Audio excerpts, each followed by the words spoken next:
আচ্ছা বলুন তো, টাকা এই জিনিসটা কিভাবে কাজ করে? টাকা আসলে দুই ভাবে কাজ করে। এক নম্বর হলো কি, আপনি টাকার জন্য কাজ করতেছেন। দ্বিতীয়ত, আপনি একটা সিস্টেম বিল্ড করছেন, এই সিস্টেমের কারণে আপনি আয় করতে পারতেছেন। এখন এই জিনিসটা আমরা একটু ডিটেল বোঝার চেষ্টা করবো এবং কি টাকা আসলে কিভাবে আয় করতে হয় এবং কি যত দ্রুত আয় করবেন তত যে গরিব থাকবেন সেই জিনিসটা আমরা আজকে বোঝার চেষ্টা করবো। তো চলুন শুরু করা যাক। দেখুন, টাকা আয় করার যেহেতু দুইটা পথ আছে, সেটা কি, আপনি টাকার পিছনে ছুটতেছেন, দৌড়াইতেছেন এবং কি আপনি দ্রুততম সময় টাকা চাচ্ছেন। কেন চাচ্ছেন? কারণ কি আপনি জানেন যে টাকা আসলে আপনি একটা খরচ করতে পারবেন, আপনার একটা ঝামেলা আছে সেই ঝামেলা মিটাইতে পারবেন। আপনি টাকা আয় করতে পারলে কি করতে পারবেন? আপনার পরিবারের যে এক্সপেন্স আছে সেগুলো মিটাইতে পারবেন এবং কি এই যে টাকা, এই টাকা যদি আপনি আয় করতে পারেন সেক্ষেত্রে আপনি কি হবে, আপনার জীবন মান উন্নতি হবে। এই জন্য আপনি টাকার পিছনে ছুটতেছেন, প্রতিনিয়ত ছুটতেছেন। অ্যাকচুয়ালি আপনি যেভাবে চিন্তা করতেছেন এরকম করে লাখো মানুষ চিন্তা করতেছে। আপনি, আমি একা না, অনেকেই এইভাবে চিন্তা করতেছি। অর্থাৎ টাকার পিছনে আমরা ছুটতেছি। কিন্তু এই জিনিসটা যদি আমরা একটু পরিবর্তন করে চিন্তা করতে পারতাম যে টাকার পিছনে আমি ছুটবো না, কি করব, টাকা আমার পিছনে ছুটবে। কেন? কারণ কি আমি একটা সিস্টেম বিল্ড করব।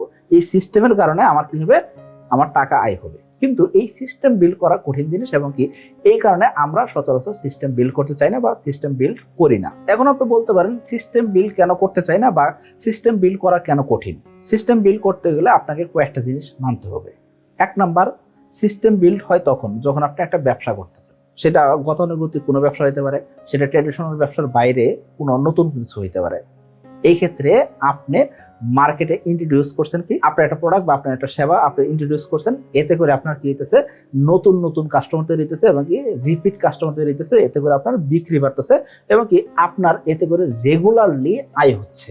অর্থাৎ আপনি সিস্টেম তৈরি করে দিচ্ছেন, ব্যবসা তৈরি করে দিচ্ছেন, এখান থেকে আপনি প্রতিনিয়ত টাকা পাচ্ছেন। এই জিনিসটা আপনার ছাড়াও চলে। সো এইরকম একটা সিস্টেম যখন তৈরি হয়ে গেছে তখন কিন্তু আপনি দেখবেন কি প্রতিনিয়ত আয় করতে পারতেছেন এবং কি এখন আপনাকে টাকার পিছনে আর ছুটতে হচ্ছে না।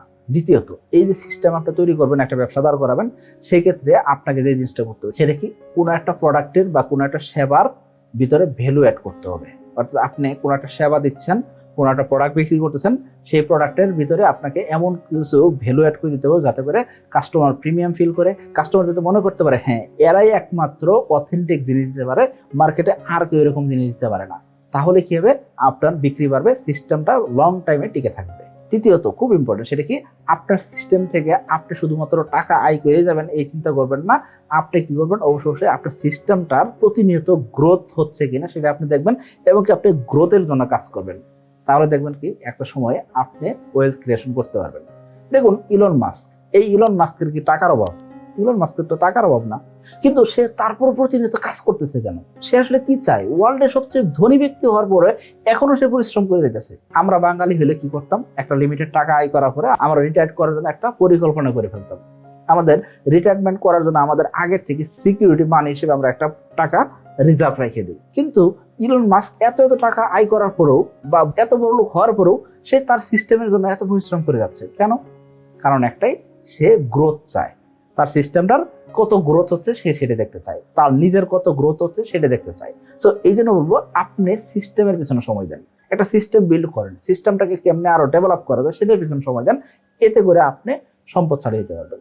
আশা করি বুঝতে পারছি। সকলে ভালো থাকবেন, সুস্থ থাকবেন। আসসালামু আলাইকুম।